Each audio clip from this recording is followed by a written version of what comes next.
Was up next sits the Russian dude. So, the Kremlin finally pushed out one of the last men in the room who could say no without immediately being escorted out of the high-rise building's window. There were talks about this happening in the past, well, now it is official.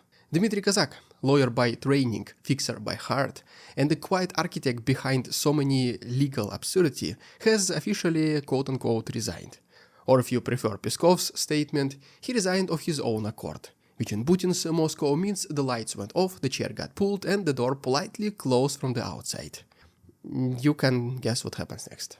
This is not some random bureaucrat slipping into retirement with a medal and a cake.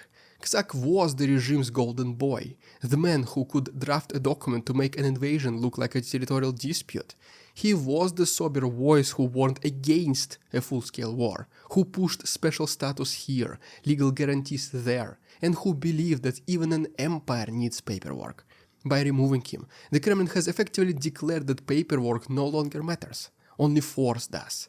And while this Kremlin shuffle plays out, Russia hurls waves of missiles and Shahid drones across Ukraine's sky, like it is trying to erase the map by nightfall.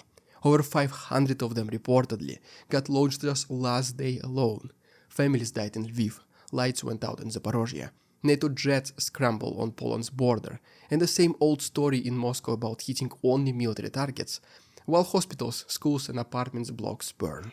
Kozak's exit, combined with this bombardment, tells a single story.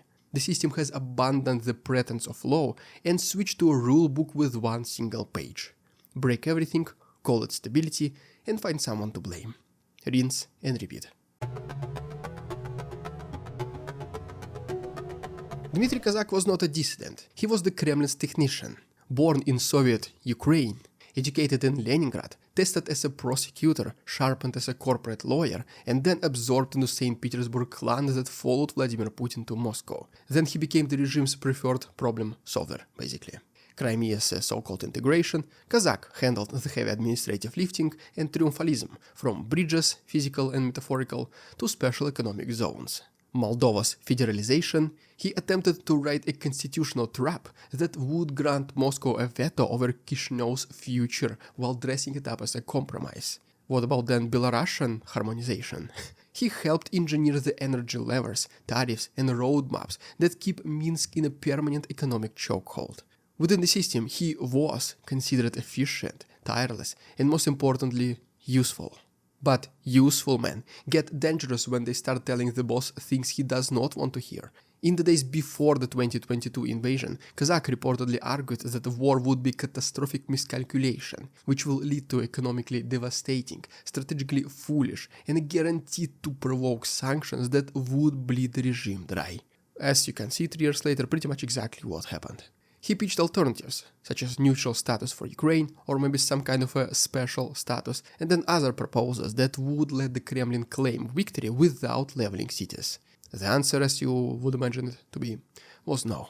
After February 24th, his portfolio began to shrink. Donbass, for example, handed to Sergei Kirienko, the loyalist who treats occupied territories like a grim social engineering lab. Ukraine policy moved to men who speak the language of conquest rather than negotiations. Kozak, once a deputy prime minister and then deputy chief of staff with reach across the post-Soviet space, became pretty much a white crow, visible, tolerated by it, but increasingly irrelevant. When the formal decree of resignation arrived, it looked routine.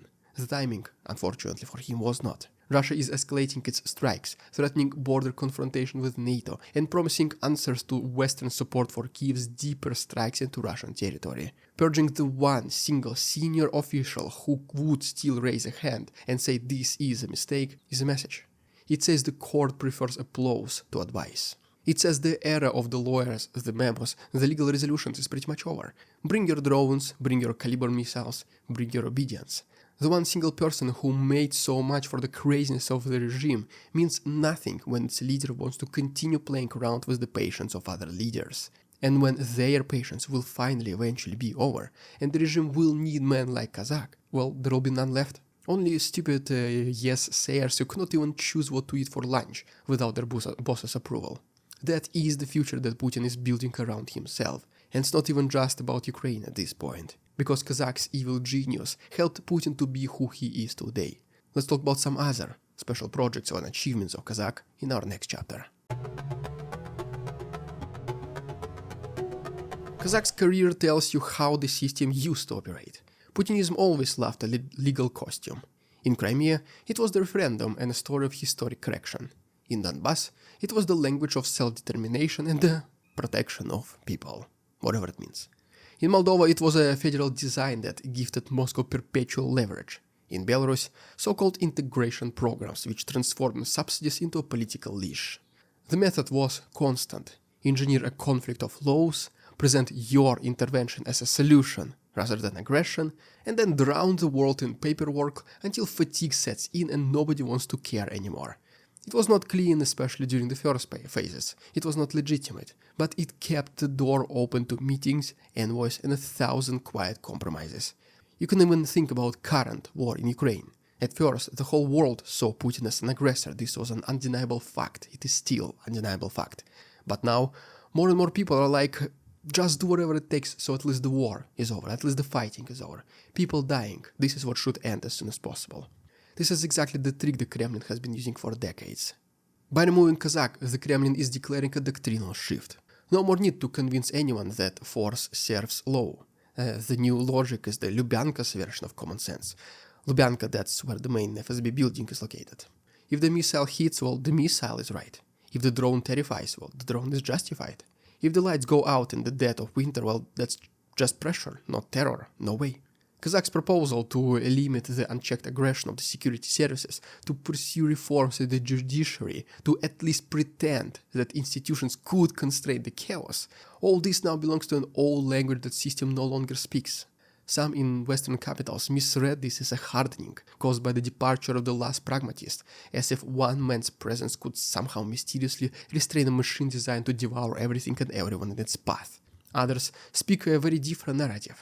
Kozak, as a sleeper envoy, parked in the business world until the regime needs a hand to polish an eventual settlement. Will he agree to do that, though? That's another good question. But probably he will not have a choice, however. But the important part is not where he lands. It is what his exit certifies inside the Kremlin. The debate is over.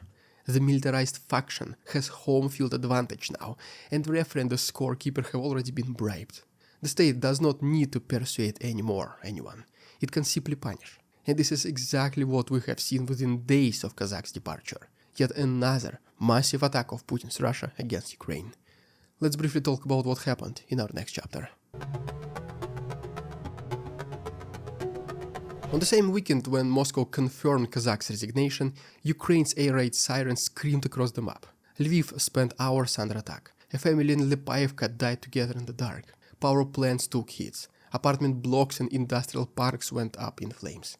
Emergency outages swept through regions like Chernihiv and Sumy. Zaporozhye then counted its dead. The Air Force recorded direct hits by missiles and drones across dozens of locations.